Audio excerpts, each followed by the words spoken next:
Steve, according to Churchill, he said the inherent vice of capitalism is the unequal sharing of blessings.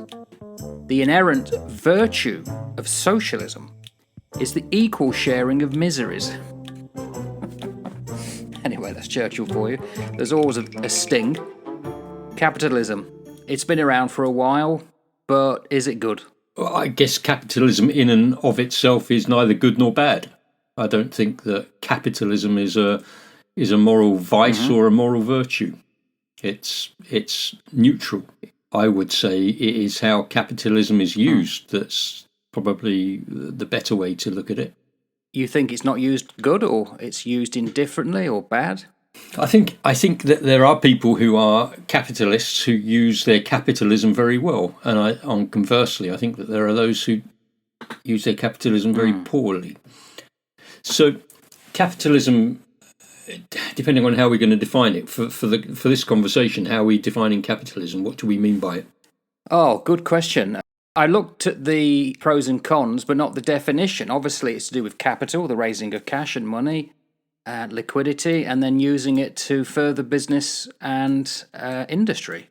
An economic and political system in which a country's trade and industry are controlled by private owners for profit.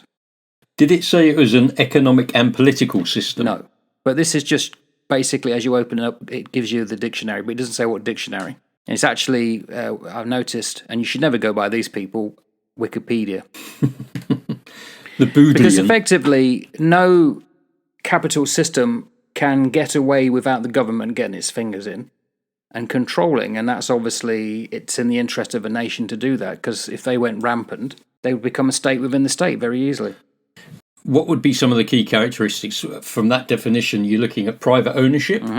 So would I say that private ownership is a good thing or a bad thing? So you're looking at individuals, corporations who own property and businesses, as opposed to the state or a community group holding it. Yes. So I would say that private ownership is a good thing. I run a business, so I am clearly a capitalist in that respect. And I would much rather run my own business than the state running it or a collective running it on my behalf, and me just being a worker ant in it. So I think that private ownership is a really good thing. What then drives what you do with private ownership, and what then drives how you treat the people that are working for you, that's a different thing. And I think that moves out of the ethic of being a capitalist into the ethic of how you treat humans. Yeah. Well, in fact, they call it human capital, don't they? We're a resource. Yeah, I guess I try not to look on people as just resources. I look on people as of intrinsic value in and of themselves, whether they are washing dishes, whether they are briefing the Prime Minister or whatever they're doing. They're all equal and they're all of value. So if that's one of sort of the key characteristics of capitalism, private ownership, I personally would say private ownership is a good thing. Profit's got to be one of the other key characteristics that go with capitalism, isn't it? Most businesses operate to generate some sort of profit, which is then reinvested for either the owners of the business or the shareholders. And again, this is where, for me personally, this is where I probably straddle a slightly different line. So I'm a business owner, I run a business, but my motive has never been for that business to make profit, which might sound really counterintuitive. But what I've wanted is for the business to be able to be successful, i.e. every week I can pay the bills, every week I can pay the people a reasonable wage for the work that they're doing, and the business that I have can benefit the people of the community around me in some way, shape or form. And obviously, by paying the people their wages, it also means that, my wife, my son, etc., they also get a fair wage out of it as well. But there's no profit that comes back in it for me. There's no shareholder payouts and dividends and all the rest of it. So it's a very the motivation is not driven by making money for us. The motivation is to make a sustainable business model that benefits lots of other people within our community by providing employment, by providing opportunity, and providing a place that people can actually get some sort of benefit from. So that's where I would probably differ here in sort of one of the key characteristics of what a capitalist is. Interesting, because you see, I think you're quite, you're not unique. There are others like you, but unfortunately, globally, not everybody is the same. And there's a lot of, well, certainly during COVID and afterwards, a lot of angst in the way people feel things have changed. They may not be as respected as they were or they thought they were before COVID. And that's possibly understandable. There's a thing here in New Zealand, isn't there? The mantra that's been survive to 25. Get into 2025 and hopefully things will start picking up. There's always this, it's getting better down the line. And it's because of the economic hardships that all countries had to put themselves under, paying people to stay at home. And we've seen this imbalance around the world, how that's affected people. No one's ever had to pay that money back, but somebody had to get the money somewhere. And it's this pressure of, is there enough people out there coming back into the fold to either work or as customers? So one of the criticisms over the years of capitalism, it goes through too many roller coaster rides of like feast and famine. You know, a couple of years you're up, then you're massively down. And it's leveling out that seesaw to make it a firmer ride. And it's almost whole generations of economists have become famous and won Nobel Peace Prizes over things that no one really knows the answer to. It's one of those things.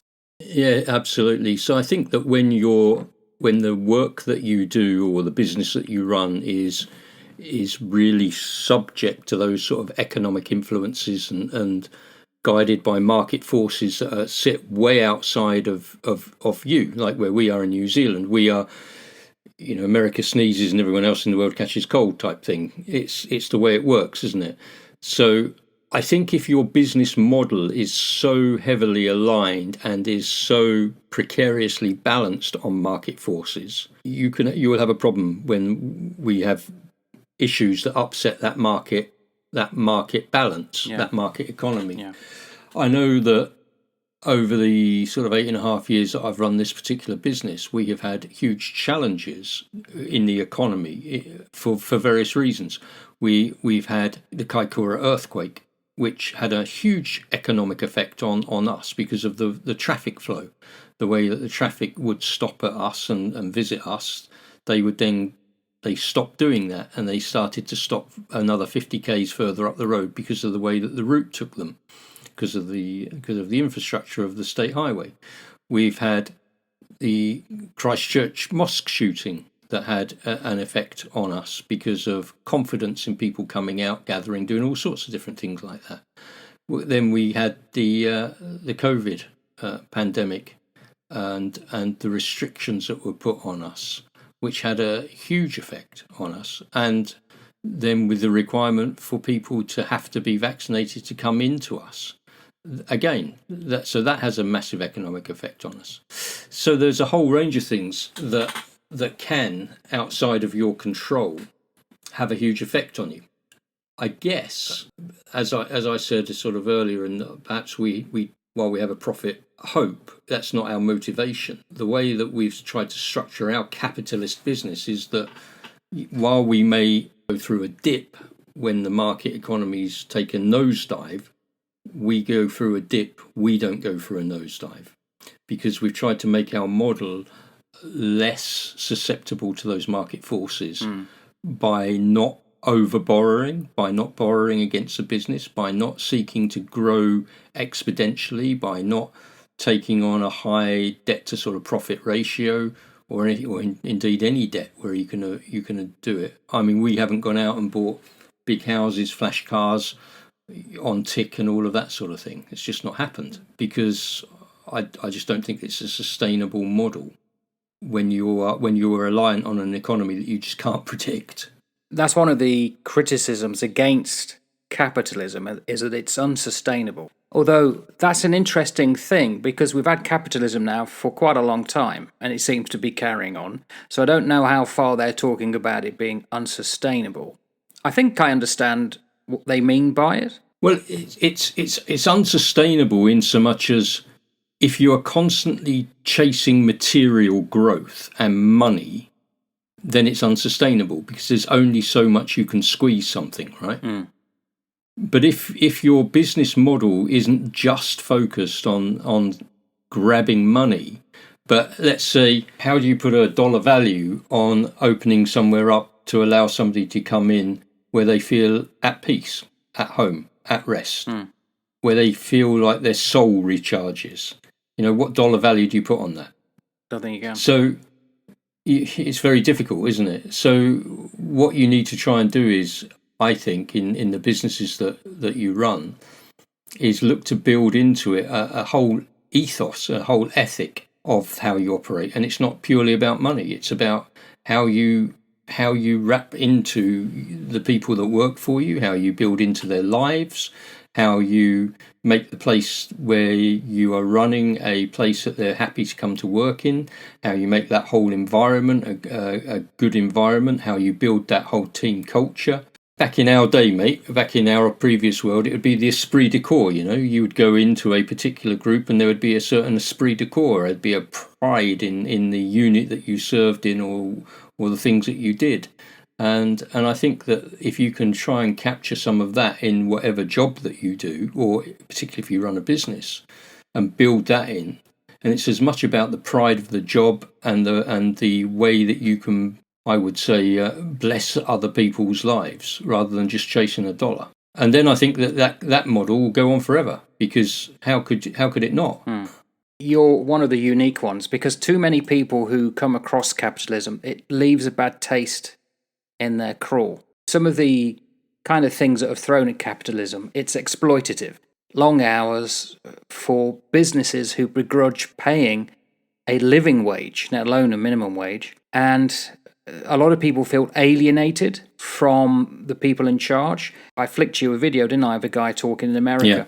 And he said that he's worked for far too many mom and pop kind of businesses where they just lie. If they'd have turned around and said, we're in it for money, but they don't. They try to give this, and I'm not talking about your business because I know you would run it very well, but too many of them try to pull the rug over people's eyes, and probably got away with it in the past, but people become quite aware and cute of these kind of things. That's possibly one benefit of social media. It's informed people that you're not alone feeling the way that you do, and this is why. And of course, COVID, a lot of people were then taken out of the workforce, and then when, after about a couple of years, they had to go back to thinking, do I really want to go back into that kind of thing? And I don't think that has stopped lingering. Not at all. It's exploitation.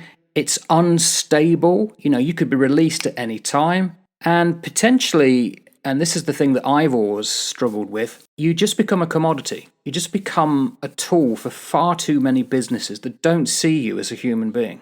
And I think that's just a terrible indictment on the people that lead the businesses, or lead the government departments, or lead whatever it is that team members who are part of those groups consider themselves as a number. And Mark, I mean, mate, I came out from what I was doing 2 years ago now, and I have, over these past 2 years, I've looked at various jobs that have come up, and I've thought, should I go back into this sort of world? Should I apply to go back into this sort of world? Whether I'd get in or not is a completely different question. But should I bring the experience that I've got and put it back in? God willing, I've got a good another sort of maybe 2 decades of good solid work in me. Who knows? And one of the things that always sort of stops me, and I always listen to the little nagging "hold on, mate, just hold on," is I just don't want to be treated like a piece of crap, and I got treated like a piece of crap, and why do I want to put myself back under that? Yeah. Why do I want to do that? And again, that speaks of the level of leadership and the level of quality of the individuals who are in charge. There are clearly very solid critiques of capitalism, in terms of wealth and income generation, and how so much money can go into the hands of the very few people, and so it can become very elitist, and you see that. You can look at the uncertainty across the markets, which is obviously as we've said with the economy of things, that can cause us problems with financial chaos and all of that nonsense. And as you rightly say, exploitation, profit over people. If money is your god, then yes. And as we've said before on either this channel or one of our other channels, there's nothing wrong with money, nothing wrong with you having it. But when money has you, that's the problem. And I think that when money has you, that changes the way that you look at all sorts of things. So I think you can run a successful business, and so far I have managed to demonstrate that I can run a very successful little business, which is not, money is not my goal. Money is not my goal. My goal is to bring something else. Obviously, make sufficient to pay my bills, but if I don't make a profit, but if I'm in the black at the end of the year, that's all that matters. Yeah. So I think it all depends, doesn't it? Because when you think about it, capitalism is really just that opportunity to be creative. It can be really dynamic. It can be really adaptive. And you can just let yourself go. You can influence societies. You can influence across the globe. You can do all sorts of different things with it for good. Going back to what we started with, is it good or bad? I don't think it's good or bad in and of itself. I think it's what the power is behind it that drives it. That's the key. There's a quote here from, I don't know who this is, Ruchir Sharma. It's interesting. He said, the productivity paradox we currently see is that despite massive technological advancement over the past couple of decades, productivity has been declining. Now, why is that of interest? Well, because that's what a lot of businesses want, productivity. How much can they get out there? Okay, let's look at a small business to large business. They probably have 2 or 3 different sites, probably an HQ, front office, and they just want profit. They're not bothered with the people. That's the problem. So it's just getting money out there. And what's interesting is if it's been declining for some time, why is it no one's got their head around, well, perhaps we've got the wrong model? And we have said before, how many people have we worked for who are just sociopaths, narcissists? So why is it keep repeating? And then they're all gnashing teeth saying, we're not making enough. It's like in the age of sail, Royal Navy. A ship was as good as its crew. But if you had a bad captain, they called them martinets. They were like tyrants. They were never good in peace or war. And the Navy really didn't care for those type. They tried to root them out. Well, why is that not happening generally in capitalism? Why is everything always about an upper layer, the crust, which is dissimilar to the loaf, making themselves okay, but sod everyone else? And yet all the other people, I think what's beginning to happen, if productivity is going really down, we've either lost way with capitalism, or it's almost as though there's a go slow. People are no longer got their heart in it. They don't believe in it. Why? Because what interest have they got to make somebody else rich, but not themselves? Why is it that they could work for 40 years and still not pay off their house or even be able to afford a house nowadays? Why are people buying into that system? That's what needs to change. I think it needs to be that a business is as good as the people who work for it, and that is often missed. Their welfare, their well-being. Yeah, and I wouldn't disagree with that. I think that your chain is only as strong as its weakest link. Yeah. And so one of the things that I would have done in my previous life would be to recruit people who would form a very strong bond and a very strong brotherhood, sisterhood, whatever it was, around whatever it is that we were doing. And I think that is a very positive way to build into any organisation, whether it's a private organisation or a public organisation. But I guess with capitalism, the value of it is recognised because the state will often take control of it. So you end up with state capitalism. You look at China, who have got these capitalist areas where they make money and they turn over money and it's all about productivity. And I would probably hazard a guess that they don't have the best workers' rights. No. Now, I don't know this for sure, but I would hazard a guess that they don't have the best workers' rights. And I guarantee that not many of them are involved in flipping share payouts and that sort of thing. So even the governments, the states, recognise that capitalism is a good tool. And it's often the state capitalist model that are the nightmare, the absolute nightmare. And then you probably knock that down a notch and you come to, well, you've also got the capitalism which is like regulated. So you've got a regulated capitalism where you've got the government play their part, which I think they should. So there should be certain regulations, there should be corrections in the market, there should be these little things that the government say, hang about a minute, you can't exploit that worker like that, you've got to pay them right. I think there is that balance. And then of course you can then probably drop down to the Wild West sort of no government involvement or minimal government involvement, and whoever's got the fastest gun wins type of thing, that sort of thing, where the market can just operate incredibly loosely. And while that has got some benefits, cutting out bureaucracy, cutting out red tape, it also comes with it an inherent risk that not every operator of a model like that, or in a model like that, will operate honestly, ethically, morally. And that means that you will end up with huge levels of exploitation. So you've almost got this seesaw where you've got regulated capitalism would sit in the centre, this anything goes capitalism on the left, state capitalism on the right, and it's that trying to keep that balance about right, because it does my head in with the amount of regulation that I have to go through to run a business.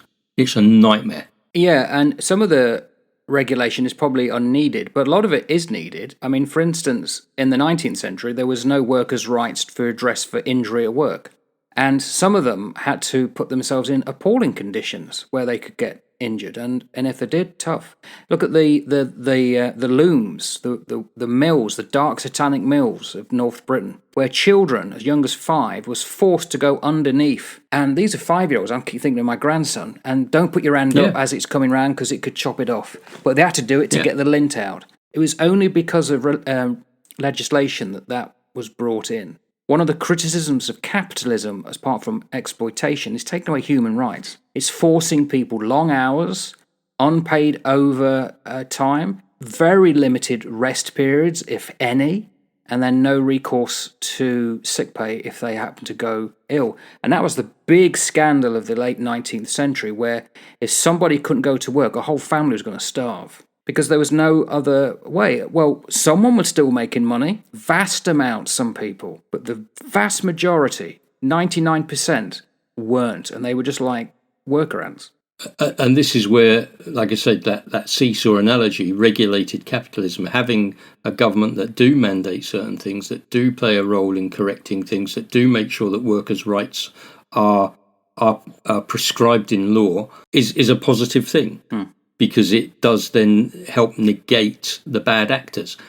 However, my experience is that even with and working in a regulated capitalist society like New Zealand is, and New Zealand is quite heavily regulated by comparison to other places, people still exploit workers. Yeah. And it's normally, in my experience, the ethnic minorities who exploit their own ethnic minorities. Yeah. They're the ones that seem to do it, which is rubbish. Because you get the least affluent, the ones with the most to lose, who are then exploited by the affluent few of the same minority group. And it's rubbish. It's absolutely rubbish for them.